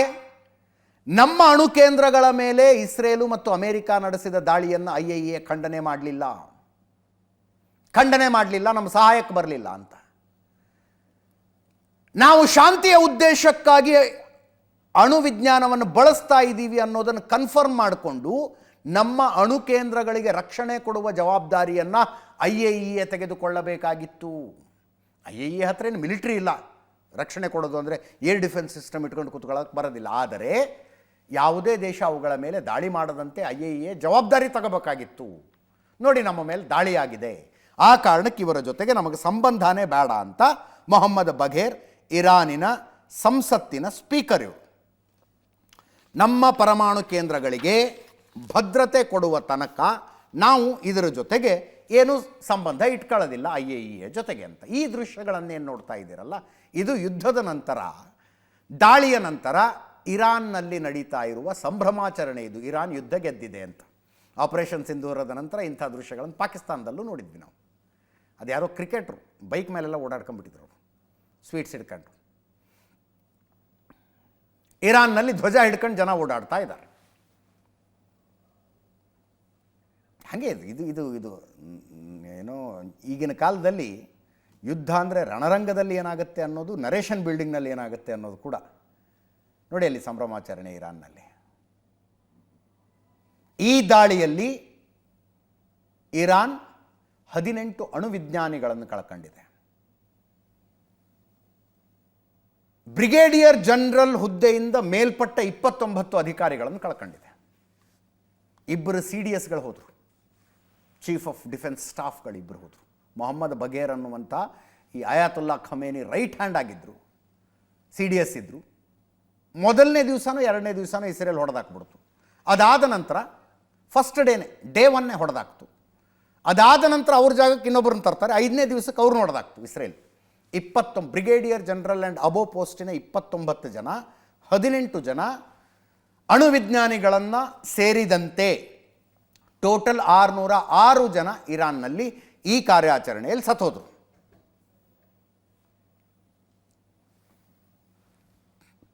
ಈಗ ಇರಾನ್ ಏನು ಹೇಳುತ್ತೆ ನೋಡಿ, ಬ್ಯಾಲಿಸ್ಟಿಕ್ ಮಿಸೈಲ್ಗಳನ್ನು ಇಟ್ಕೊಂಡು ಇಸ್ರೇಲ್ನ ಹೆಂಗೆ ಹೊಡೆದಾಕಿದ್ವಿ ನಾವು ಅಂತ. ಇಸ್ರೇಲನ್ನು ಹೊಡೆದಾಕಿದ್ದು ಮಾತ್ರ ಅಲ್ಲ, ಕತಾರ್ನಲ್ಲಿರುವ ಅಮೇರಿಕದ ಸೇನಾ ನೆಲೆಯನ್ನೇ ಉಡಾಯಿಸಿಬಿಟ್ವಿ ಅಂತ ಇರಾನ್ ಹೇಳ್ಕೊಳ್ಳುತ್ತೆ ತನ್ನ ದೇಶದ ಜನರಿಗೆ. ಆ ಕತಾರ್ ಸೇನಾ ನೆಲೆಯ ಮೇಲಿನ ದಾಳಿಯ ಕಥೆಯನ್ನು ನಿನ್ನೆ ಹೇಳಿದೆ ನಾನು ನಿಮಗೆ. 14 ಮಿಸೈಲ್ಗಳನ್ನು ಇರಾನ್ ಹಾರಿಸಿತ್ತು. ಅದರ ಪೈಕಿ 13ಅನ್ನು ನಾವು ಆಕಾಶದಲ್ಲೇ ಹೊಡೆದಾಕಿದ್ವಿ, ಇನ್ನೊಂದು ಬೀಳ್ಳಿ ಬಿಡಿ ಅಂತ ಬಿಟ್ವಿ, ಯಾಕಂದರೆ ಅದರ ಟಾರ್ಗೆಟ್ ಕರೆಕ್ಟಾಗಿರಲಿಲ್ಲ. ಮತ್ತು ಈ ದಾಳಿ ಮಾಡ್ತೀವಿ ಅಂತ ಮೊದಲೇ ಅಮೇರಿಕಕ್ಕೆ ಹೇಳಿದ್ದಕ್ಕೆ ಧನ್ಯವಾದಗಳು ಅಂತ. ಅಮೇರಿಕ ಆ ಕತಾರಿನ ಸೈನಿಕ ನೆಲೆಯಲ್ಲಿ 10,000 ಸೈನಿಕರನ್ನು ಇಟ್ಟಿತ್ತು. ಅವರೇನು ಈ ಕಾರ್ಯಾಚರಣೆಗೆ ಬಂದವರಲ್ಲ, ಪ್ರಪಂಚದ ತುಂಬ ಅಮೇರಿಕದ ಸೇನಾ ನೆಲೆಗಳು ಹಾಗೆ ಇದ್ದಾವೆ. ಯುರೋಪ್ನಲ್ಲಿ 1,00,000 ಅಮೇರಿಕನ್ ಸೈನಿಕರು ಪರ್ಮನೆಂಟ್ ಆಗಿರ್ತಾರೆ. ಮಿಡ್ಲ್ ಈಸ್ಟ್ನಲ್ಲಿ 40,000 ಅಮೇರಿಕನ್ ಸೈನಿಕರು ಪರ್ಮನೆಂಟ್ ಆಗಿರ್ತಾರೆ. ಆ ಮಿಡ್ಲ್ ಈಸ್ಟ್ನಲ್ಲಿ ಟೋಟಲ್ 19 ಸೇನಾ ನೆಲೆಗಳಿದ್ದಾವೆ ಅಮೇರಿಕಕ್ಕೆ. ಆ 19ರ ಪೈಕಿ ಎಲ್ಲಕ್ಕಿಂತ ದೊಡ್ಡದು ಕತಾರ್ನಲ್ಲಿದ್ದಂಥ ಈ ಇರಾನಿನ ದಾಳಿಗೊಳಗಾದಂಥ ಸೇನಾ ನೆಲೆ. 10,000 ಸೈನಿಕರು. ಅವರು ಸೈನಿಕರನ್ನು ಹೊರಗಡೆ ಸಾಗಿಸಿದ್ರು, ವಿಮಾನಗಳನ್ನು ಹೊರಗಡೆ ಸಾಗಿಸಿದ್ರು. ಅಲ್ಲಿ ಏನೇನಿತ್ತಲ್ಲ ತಮ್ಮ ಇನ್ಫ್ರಾಸ್ಟ್ರಕ್ಚರ್ ಎಲ್ಲವನ್ನು ಹೊರಗೆ ಸಾಗಿಸಿದ್ರು ಅವರು. ಯಾಕೆ? ದಾಳಿ ಮಾಡ್ತೀವಿ ಅಂತ ಇರಾನ್ ಮೊದಲೇ ಹೇಳಿತ್ತಂತವ್ರಿಗೆ. ಬಟ್ ಇರಾನ್ನಲ್ಲಿ ಅಲ್ಲಿನ ಆಡಳಿತ ಜನರಿಗೆ ಏನು ಹೇಳುತ್ತೆ, ನಾವು ಅಮೇರಿಕಾನು ಎದುರಿಸಿದ್ವಿ, ಇಸ್ರೇಲನ್ನು ಎದುರಿಸಿದ್ವಿ ಅಂತ. ಅದಕ್ಕಾಗಿ ನಡೀತಾ ಇರುವ ಸಂಭ್ರಮಾಚರಣೆ. ಈ ಕಾರ್ಯಾಚರಣೆಯಲ್ಲಿ ಇರಾನ್ ತನ್ನ 60% ಮಿಲಿಟರಿ ಇನ್ಫ್ರಾಸ್ಟ್ರಕ್ಚರನ್ನು ಕಳ್ಕೊಂಡಿದೆ ಅಂತ ಅಂತಾರಾಷ್ಟ್ರೀಯ ವಿಶ್ಲೇಷಕರು ಹೇಳ್ತಾರೆ. ಮಿಲಿಟರಿ ಇನ್ಫ್ರಾಸ್ಟ್ರಕ್ಚರ್ 60% ಡೆಮಾಲಿಷ್ ಆಗಿದೆ ಅವ್ರದ್ದು ಅಂತ. ಸ್ವತಂತ್ರ ಭಾರತದ ಕರಾಳ ಇತಿಹಾಸಕ್ಕೆ ಸಂಬಂಧಿಸಿದ ಸುದ್ದಿ ಇದು. ಇವತ್ತಿಗೆ ಕರೆಕ್ಟಾಗಿ 50 ವರ್ಷಗಳ ಹಿಂದೆ ಆಗ ಪ್ರಧಾನಿಯಾಗಿದ್ದ ಇಂದಿರಾ ಗಾಂಧಿ ಭಾರತದ ಮೇಲೆ ತುರ್ತು ಪರಿಸ್ಥಿತಿ ಅರ್ಥಾತ್ ಎಮರ್ಜೆನ್ಸಿಯನ್ನು ಹೇರಿದರು. 1975ರ ಜೂನ್ 25ನೇ ತಾರೀಕು, ಇವತ್ತಿಗೆ ಕರೆಕ್ಟಾಗಿ 50 ವರ್ಷಗಳ ಹಿಂದೆ. 21 ತಿಂಗಳು ಈ ದೇಶ ತುರ್ತು ಪರಿಸ್ಥಿತಿಲಿತ್ತು. ಯಾರೋ ಹೊರಗಿನವರು ಬಂದಿದ್ದರು ನಮ್ಮ ಮೇಲೆ ದೌರ್ಜನ್ಯ ಮಾಡೋದಕ್ಕೆ ಅಂತ, ನಮ್ಮನ್ನು ಲೂಟಿ ಹೊಡೆಯೋದಕ್ಕೆ ಅಂತ. ಅವರು ಬಂದರು, ನಮಗೇನು ಸ್ವಾತಂತ್ರ್ಯ ಕೊಟ್ಟಿರಲಿಲ್ಲ, ನಮ್ಮ ಹಕ್ಕುಗಳ ದಮನ ಮಾಡಿದರು, ಅವರನ್ನು ಹೋರಾಡಿ ಹೊರಗಡೆ ಕಳಿಸಿದ್ವಿ. ಅದೆಲ್ಲ ಸ್ವಾತಂತ್ರ್ಯ ಪೂರ್ವದ ಇತಿಹಾಸ, ಸ್ವಾತಂತ್ರ್ಯ ಹೋರಾಟದ ಇತಿಹಾಸ. ಅಷ್ಟೆಲ್ಲ ಮಾಡಿ ಸ್ವಾತಂತ್ರ್ಯ ಪಡೆದ ನಂತರ ಈ ದೇಶ 21 ತಿಂಗಳ ಕಾಲ ಹಕ್ಕುಗಳಿಲ್ಲದೆ, ಅಧಿಕಾರಗಳಿಲ್ಲದೆ ಜೀವನ ನಡೆಸ್ತು. ಅದನ್ನು ತುರ್ತು ಪರಿಸ್ಥಿತಿ ಅಂತ ಕರೀತಾರೆ. ಇಂದಿರಾ ಗಾಂಧಿ ಹೇರಿದ್ದದು. ಇದನ್ನು ಪ್ರತ್ಯಕ್ಷವಾಗಿ ಪರೋಕ್ಷವಾಗಿ ಸಮರ್ಥಿಸಿಕೊಳ್ಳುವವರಿಗೆ ಏನೇನೋ ಲೆಕ್ಕಾಚಾರಗಳು ಇರ್ತವೆ ಅಂತ ಅರ್ಥ. ಈಗಲೂ ಇದ್ದಾರೆ ಕೆಲವರು. ಅನಿವಾರ್ಯತೆ ಯಾಕೆ ಬಂದಿತ್ತು ಗೊತ್ತಾ, ಇಂಥ ಕಾರಣಕ್ಕೆ ಮಾಡಿಬಿಟ್ರು, ಹಿಂಗಾಗದೆ ಹೋಗಿದ್ರೆ ಹಂಗಾಗ್ತಿತ್ತು. ಅರ್ಥ ಆಗ್ತವೆ ನಿಮ್ಮ ಮುಖವಾಡಗಳೆಲ್ಲ. ಇದನ್ನು ಸಂವಿಧಾನ ಹತ್ಯಾ ದಿನವನ್ನಾಗಿ ಆಚರಿಸಬೇಕು ಅಂತ ಕೇಂದ್ರ ಸರ್ಕಾರದ ನಿರ್ಧಾರ. ಇದು ಸಂವಿಧಾನ ಹತ್ಯೆಯಾದ ದಿನ ಅಂತ BJP ಆಚರಣೆ ಮಾಡ್ತಾ ಇದೆ. 1975 ಜೂನ್ 25ನೇ ತಾರೀಕು ಘೋಷಣೆಯಾದಂಥ ತುರ್ತು ಪರಿಸ್ಥಿತಿ 1977 ಮಾರ್ಚ್ 21ನೇ ತಾರೀಖಿಗೆ ತುರ್ತು ಪರಿಸ್ಥಿತಿ ಮುಗಿತು ಈ ದೇಶದಲ್ಲಿ. ಅದು ನಡೆದಿದ್ದು ಯಾಕೆ? ಅಧಿಕಾರಕ್ಕಾಗಿ ಅಷ್ಟೇ. 1971ರಲ್ಲಿ ಎಲೆಕ್ಷನ್ ಆಗಿರುತ್ತೆ, ಕಾಂಗ್ರೆಸ್ ಸರ್ಕಾರ ಬಂದಿರುತ್ತೆ, ಇಂದಿರಾ ಗಾಂಧಿ ಪ್ರಧಾನಿಯಾಗಿರ್ತಾರೆ. ಇವರು ರಾಯಬರೇಲಿಯಲ್ಲಿ ಗೆದ್ದಿದ್ರು. ಇಂದಿರಾ ಗಾಂಧಿ ರಾಯಬರೇಲಿಯಲ್ಲಿ ಗೆದ್ದಿರ್ತಾರೆ ರಾಜ್ ನಾರಾಯಣ್ ವಿರುದ್ಧ. ರಾಜ್ ನಾರಾಯಣ್ ಕೋರ್ಟಿಗೆ ಅಪ್ಲಿಕೇಶನ್ ಹಾಕ್ತಾರೆ, ಚುನಾವಣೆಯಲ್ಲಿ ಅಕ್ರಮ ಮಾಡಿ ಗೆದ್ದರು ಇಂದಿರಾ ಗಾಂಧಿ ಅಂತ. ರಾಯಬರೇಲಿಯ ತಮ್ಮದೇ ಕ್ಷೇತ್ರದಲ್ಲಿ ತಾವು ಅಕ್ರಮ ಮಾಡಿ ಗೆದ್ದಿದ್ದಾರೆ ಅಂತ. ಎಲೆಕ್ಷನ್ ಪಿಟಿಷನ್ ಅದು 4 ವರ್ಷ ನಡೀತು ಕೋರ್ಟ್ನಲ್ಲಿ. 4 ವರ್ಷ ಎಲೆಕ್ಷನ್ ಪಿಟಿಷನ್ ನಡೆದು 1975 ಜೂನ್ 12ನೇ ತಾರೀಕು ಅಲಹಾಬಾದ್ ಹೈಕೋರ್ಟ್ ಜಡ್ಜ್ಮೆಂಟ್ ಕೊಡ್ತು. ಹೌದು, ಇಂದಿರಾ ಗಾಂಧಿ ತಮ್ಮ ಅಧಿಕಾರವನ್ನು ದುರುಪಯೋಗ ಪಡಿಸಿಕೊಂಡು ಎಲೆಕ್ಷನ್ ಗೆದ್ದರು ಅಂತ. ತೀರ್ಪದಷ್ಟೇ ಆಗಿರಲಿಲ್ಲ, ಅವರ ಗೆಲುವನ್ನು ಬರ್ಖಾಸ್ತು ಮಾಡಿಬಿಡ್ತಾರೆ. ಅದರ ಅರ್ಥ ನೀವು ಗೆದ್ದಿದ್ದು ನಲ್ ಆ್ಯಂಡ್ ವೈಡ್ ಅಂತ, ಗೆದ್ದಂಗೆ ಅಲ್ಲ ಅದು. ಒಂದು ತೀರ್ಪು ಅಕ್ರಮ ಮಾಡಿ ಚುನಾವಣೆ ಗೆದ್ರು ಅನ್ನೋದು, ಇನ್ನೊಂದು ತೀರ್ಪು ನೀವು MP ಆಗಿರೋದಿಲ್ಲ ಅನ್ನೋದು. ಶಿಕ್ಷೆ ಏನಂಗಿದ್ರೆ ಮುಂದಿನ 6 ವರ್ಷ ಯಾವುದೇ ಎಲೆಕ್ಷನ್ಗೂ ನೀವು ಸ್ಪರ್ಧೆ ಮಾಡಬಾರದು ಅಂತ.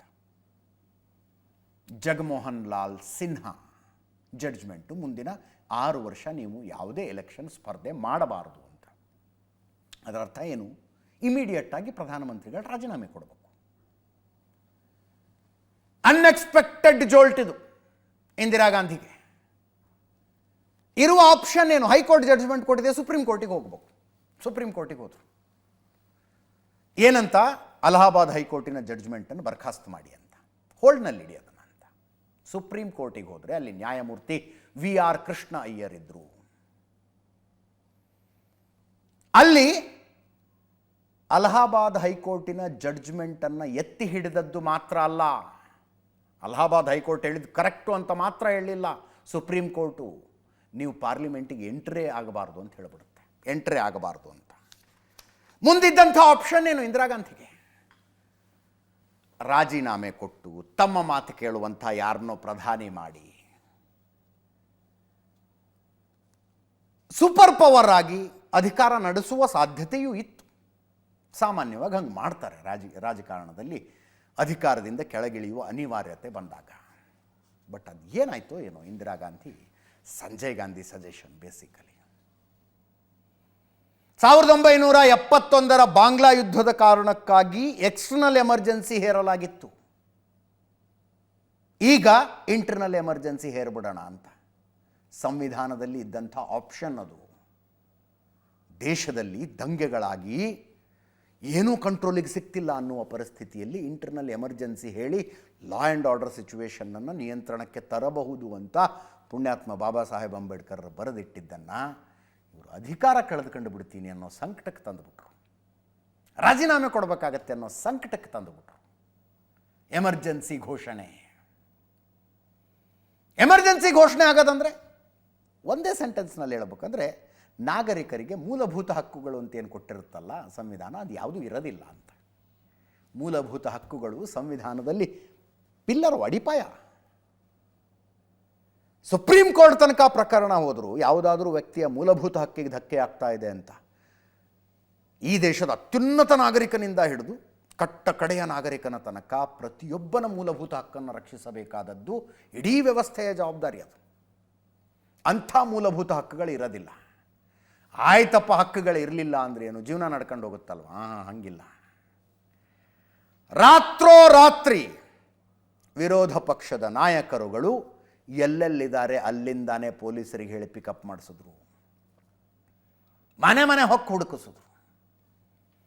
ಯಾರ್ಯಾರು ಇಂದಿರಾ ಗಾಂಧಿಯ ವಿರುದ್ಧ ಧ್ವನಿ ಎತ್ತುತ್ತಾ ಇದ್ರಲ್ಲ ವಿರೋಧ ಪಕ್ಷಗಳವರು, ಅದರ ನಾಯಕರು ಎಲ್ಲರನ್ನು ಹಿಡಿದು ಹಿಡಿದು ಹಿಡಿದು ಹಿಡಿದು ಜೈಲಿಗೆ ಹಾಕಿದ್ರು. ವಾಜಪೇಯಿ ಅವರೆಲ್ಲ ಇಲ್ಲೇ ಬೆಂಗಳೂರಿನಲ್ಲಿದ್ದಿದ್ದು, ಅವಾಗ LHನಲ್ಲಿದ್ದರಂತೆ, ಶಾಸಕರ ಭವನದಲ್ಲಿ ಅರೆಸ್ಟ್ ಮಾಡಿ, ಈಗೇನು ಫ್ರೀಡಮ್ ಪಾರ್ಕ್ ಅಂತ ಕರಿತೀವಿ, ಅಲ್ಲೇ ಸೆಂಟ್ರಲ್ ಜೈಲಿತ್ತು ಮುಂಚೆ, ಆ ಸೆಂಟ್ರಲ್ ಜೈಲಿನಲ್ಲಿಟ್ಟರು. ಇದು ಪ್ರಪಂಚದ ತುಂಬ ನಡೀತು. ನ್ಯೂಸ್ ಪೇಪರ್ ಆಫೀಸಿಂದ ಫಸ್ಟು, ಅವಾಗೇನು ನ್ಯೂಸ್ ಚಾನಲ್ಗಳಿರಲಿಲ್ಲ, ನ್ಯೂಸ್ ಪೇಪರ್ ಆಫೀಸಿಂದ ಕರೆಂಟ್ ಕಟ್ ಮಾಡ್ತಾರೆ ಮೊದಲು. ಇನ್ಫಾರ್ಮೇಷನ್ ಡಿಪಾರ್ಟ್ಮೆಂಟ್ ಆಫೀಸರ್ಸ್ ಹೋಗ್ತಾರೆ, ಏನು ಪ್ರಿಂಟ್ ಮಾಡ್ತಾ ಇದ್ದೀರಿ ತೋರಿಸಿ ಅಂತ. 21 ತಿಂಗಳ ಕಾಲ ಈ ದೇಶದಲ್ಲಿ ಸರ್ಕಾರ ಓಕೆ ಅಂತ ಹೇಳಿದ ಸುದ್ದಿ ಮಾತ್ರ ಪ್ರಕಟ ಆಗ್ತಾ ಇತ್ತು. ಇನ್ಫಾರ್ಮೇಷನ್ ಡಿಪಾರ್ಟ್ಮೆಂಟಿನ ಅಧಿಕಾರಿಗಳ ಬಂದು ರೆಡಿಯಾದ ಪೇಜನ್ನು ನೋಡಿ ಓಕೆ ಇದು ಹೋಗಬಹುದು ಅಂದರೆ ಆ ಸುದ್ದಿ ಪ್ರಿಂಟ್ ಆಗುತ್ತೆ, ಅದರ್ವೈಸ್ ನೋ, ಸುದ್ದಿ ಪ್ರಿಂಟ್ ಆಗೋದಿಲ್ಲ. ಹಂಗೆ ನಡ್ಕೊಂಡು ಹೋಯಿತು ದೇಶ. ಕೊಡಬಾರದ ಹಿಂಸೆಯನ್ನು ಪೊಲೀಸರು ಕೊಟ್ಟರು ಇಂದಿರಾ ಗಾಂಧಿ ವಿರುದ್ಧ ಧ್ವನಿ ಎತ್ತದವರಿಗೆ. ಎಷ್ಟೋ ಜನ ಸತ್ತೋದ್ರು. ನಾವು ಸ್ವಾತಂತ್ರ್ಯ ಹೋರಾಟದಲ್ಲಿ ಮೃತಪಟ್ಟವರನ್ನು ಹುತಾತ್ಮರು ಅಂತೀವಿ. ಎಮರ್ಜೆನ್ಸಿ ವಿರುದ್ಧ ನಡೆದ ಹೋರಾಟ, ಅದರಲ್ಲಿ ಸತ್ತು ಹೋದವರು ಅವರು ಅನಾನಿಮಸ್ ಆಗಿ ಉಳ್ಕೊಂಬಿಟ್ರು. ಇದು 2ನೇ ಸ್ವಾತಂತ್ರ್ಯ ಹೋರಾಟ ಅಲ್ವಾ? ಭಾರತಕ್ಕೆ ಇನ್ನೊಮ್ಮೆ ಸ್ವಾತಂತ್ರ್ಯ ಬರಬೇಕು ಅಂತ ನಡೆದ ಹೋರಾಟ ಅಲ್ವಾ ಇದು? ಈ ದಿನವನ್ನು ಸಂವಿಧಾನ ಹತ್ಯಾ ದಿನವನ್ನಾಗಿ ಆಚರಿಸಬೇಕು ಅಂತ ಕೇಂದ್ರ ಸರ್ಕಾರ ಹೇಳ್ತಾ ಇದೆ. ಇವತ್ತು ಕ್ಯಾಬಿನೆಟ್ ಮೀಟಿಂಗ್ ನಡೀತು. ಎಮರ್ಜೆನ್ಸಿಯ ಕರಾಳ ದಿನಗಳಲ್ಲಿ ಪ್ರಾಣ ಕೊಟ್ಟವರಿಗಾಗಿ 1 ನಿಮಿಷದ ಮೌನಾಚರಣೆಯೊಂದಿಗೆ ಶುರುವಾಯಿತು ಇವತ್ತು ಕ್ಯಾಬಿನೆಟ್. ನರೇಂದ್ರ ಮೋದಿ ಪ್ರಧಾನಮಂತ್ರಿಗಳು ಟ್ವೀಟ್ ಮಾಡಿದ್ದಾರೆ, ಈ ದೇಶದ ಪ್ರಜಾಪ್ರಭುತ್ವ ಇತಿಹಾಸದ ಕರಾಳ ಅಧ್ಯಾಯಗಳಲ್ಲಿ ಒಂದಿದು. ಸಂವಿಧಾನ ಹತ್ಯಾ ದಿವಸವನ್ನಾಗಿ ಆಚರಿಸಲಾಗುತ್ತೆ. ಸಂವಿಧಾನ ಪ್ರತಿಪಾದಿಸಿದ ಮೌಲ್ಯಗಳನ್ನು ಹತ್ತಿಕ್ಕಿದ್ರು, ಮೂಲಭೂತ ಹಕ್ಕುಗಳು, ಪತ್ರಿಕಾ ಸ್ವಾತಂತ್ರ್ಯವನ್ನು ನಿರ್ಬಂಧಿಸಿದರು. ಅಂದಿನ ಕಾಂಗ್ರೆಸ್ ಸರ್ಕಾರ ಪ್ರಜಾಪ್ರಭುತ್ವವನ್ನೇ ಬಂಧನದಲ್ಲಿಟ್ಟಿತ್ತು. ನಾನು RSS ಪ್ರಚಾರಕನಾಗಿದ್ದೆ. ಅಂದಿನ ಈ ಚಳುವಳಿ ನನಗೆ ಕಲಿಕೆಯ ಅನುಭವ ಆಗಿತ್ತು. ಇದನ್ನು ಪುಸ್ತಕ ರೂಪದಲ್ಲಿ ಸಂಗ್ರಹಿಸಲಾಗಿದೆ. ಮುನ್ನುಡಿಯನ್ನು ಮಾಜಿ ಪ್ರಧಾನಿ HD ದೇವೇಗೌಡರು ಬರೆದಿದ್ದಾರೆ ಅಂತ ಒಂದು ಪುಸ್ತಕ ಬಂದಿದೆ. ಎಮರ್ಜೆನ್ಸಿಯ ಸಂದರ್ಭದಲ್ಲಿ ನರೇಂದ್ರ ಮೋದಿ ಅವರ ಅನುಭವಗಳ ಬಗ್ಗೆ. ದೆಹಲಿಯ ತ್ಯಾಗರಾಜ ಸ್ಪೋರ್ಟ್ಸ್ ಕಾಂಪ್ಲೆಕ್ಸ್ನಲ್ಲಿ ಕರಾಳ ದಿನಗಳನ್ನು ನೆನಪಿಸಿಕೊಳ್ಳುವ ಕಾರ್ಯಕ್ರಮ ಆಯಿತು. The emergency diaries, years that forged a leader ಅನ್ನುವ ಪುಸ್ತಕ ಇದು. ಪುಸ್ತಕ ಬಿಡುಗಡೆ ಸಮಾರಂಭ ನಡೀತು. ಎಮರ್ಜೆನ್ಸಿಯ ಬಗ್ಗೆ ಒಂದು ಶಾರ್ಟ್ ಫಿಲ್ಮನ್ನು ಪ್ರಸಾರ ಮಾಡಿದ್ರು. ಬ್ಲೂ ಕ್ರಾಫ್ಟ್ ಡಿಜಿಟಲ್ ಫೌಂಡೇಶನ್ನವರು ತಂದಿರುವಂಥ ಪುಸ್ತಕ ಇದು. ದೇವೇಗೌಡರ ಮುನ್ನುಡಿ ಬರೆದಿದ್ದಾರೆ. ಅಮಿತ್ ಶಾ ಮಾತಾಡಿದ್ರು, ಕೇಂದ್ರ ಸಚಿವರು. ಅದಕ್ಕೆ ಮಲ್ಲಿಕಾರ್ಜುನ ಖರ್ಗೆ ಅವ್ರದ್ದು ಕೌಂಟರ್. ಸಂವಿಧಾನವನ್ನು ಹತ್ತಿಕ್ಕಲಾಯಿತು ಅಂತ BJP ಅವರು ಹೇಳ್ತಾರಲ್ಲ, ಈ ಸಂವಿಧಾನ ರಚನೆಗೆ BJP ಅವ್ರದ್ದು ಏನೂ ಕೊಡುಗೆ ಇರಲಿಲ್ಲ ಅಂತ. ಕೇಳಿಸ್ಕೊಳ್ಳಿ. सुबह सुबह 8 बजे ऑल इंडिया रेडियो से प्रधानमंत्री जी की आवाज आई, इंदिरा गांधी की आवाज आई, राष्ट्रपति जी ने आपातकाल की घोषणा की है. जो लोग संविधान की दुहाई देते हैं, मैं उनको पूछना चाहता हूं, क्या इसके लिए संसद की सहमति ली गई थी? क्या मंत्रिमंडल की बैठक बुलाई गई थी? क्या देशवासियों को, विपक्ष को भरोसे में लिया गया था? और लोकतंत्र की बात करने वाले लोगों को मैं पूछना चाहता हूं, आप वही पार्टी और वही पार्टी से जुड़े हुए लोग हो जिन्होंने लोकतंत्र के रक्षक की भूमिका से लोकतंत्र के भक्षक का काम किया था. मित्रों, एक प्रकार से आपातकाल के कारण बताए गए, राष्ट्र की सुरक्षा कारण बताया गया, परंतु इसका मूल कारण सत्ता की सुरक्षा था. इसका उपयोग उन्होंने संविधान की धाराओं का उपयोग कर कर ही संविधान की हत्या का काम किया। जिनका देश की आजादी के आंदोलन में कोई योगदान नहीं रहा और जिनका संविधान निर्माण में कोई योगदान नहीं रहा, उनके कोई लोग इस संविधान को बनाने में कोऑपरेट नहीं किए, तो हमेशा संविधान के खिलाफ बात करते गए। और जो संविधान बाबा साहब अम्बेडकर, पंडित जवाहरलाल नेहरू जी और सभी ने, कांग्रेस के नेताओं ने कॉन्स्टिट्यूंट असेंबली में बहुत दिन तक बहस करके एक संविधान तैयार किया था, उस संविधान को भी उन्होंने ಅಂತಿಮವಾಗಿ ಎಮರ್ಜೆನ್ಸಿ ಮುಗಿಸಬೇಕು ಅನ್ನುವ ನಿರ್ಧಾರವನ್ನು ಇಂದಿರಾ ಗಾಂಧಿ ತಗೊಂಡು ಎಲೆಕ್ಷನ್ ಅನೌನ್ಸ್ ಮಾಡಿದ್ರು. ಕಾಂಗ್ರೆಸ್ ಅತ್ಯಂತ ಹೀನಾಯವಾಗಿ ಸೋಲ್ತು. ಸ್ವತಃ ಇಂದಿರಾ ಗಾಂಧಿ ಸೋತರು, ಸಂಜಯ್ ಗಾಂಧಿ ಸೋತರು. ಆವಾಗಲೇ ಮೊಟ್ಟ ಮೊದಲ ನಾನ್ ಕಾಂಗ್ರೆಸ್ ಸರ್ಕಾರ ಬಂದು ಮೊರಾರ್ಜಿ ದೇಸಾಯಿ ಪ್ರಧಾನಮಂತ್ರಿ ಆಗಿತ್ತು. ಇಂದಿರಾ ಗಾಂಧಿಯವರು ಚಿಕ್ಕಮಗಳೂರಿಗೆ ಬಂದು ಬೈ ಎಲೆಕ್ಷನ್ ನಿಂತ್ಕೋತಾರೆ. ಇಂದಿರಾ ಗಾಂಧಿಯವರಿಗೋಸ್ಕರ ನಮ್ಮ ಡಿ ಬಿ ಚಂದ್ರೇಗೌಡರು ರಾಜೀನಾಮೆ ಕೊಟ್ಟರು. ಒಂದು ಸ್ಥಾನ ತೆರವು ಮಾಡಿಕೊಟ್ಟು ಇಂದಿರಾ ಗಾಂಧಿಯವರು ಬೈ ಎಲೆಕ್ಷನ್ ಮಾಡಿ ಇಂದಿರಾ ಗಾಂಧಿ ಗೆದ್ದು ಪಾರ್ಲಿಮೆಂಟಿಗೆ ಹೋದರು. What ever all said and done, ಒಂದು ಕರಾಳ ಇತಿಹಾಸ, ಅದು ಯಾವತ್ತೂ ಮರುಕಳಿಸಬಾರದು.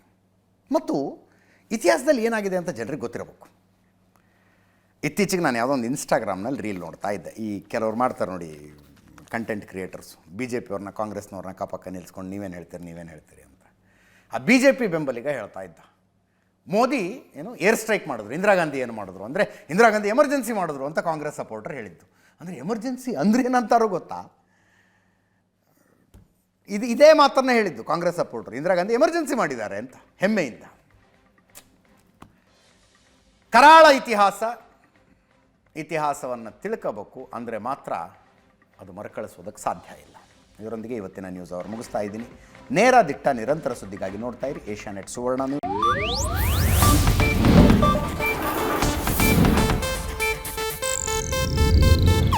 ಇದು ಏಷ್ಯಾನೆಟ್ ನ್ಯೂಸ್ ನೆಟ್ವರ್ಕ್ ಪ್ರಸ್ತುತಿ.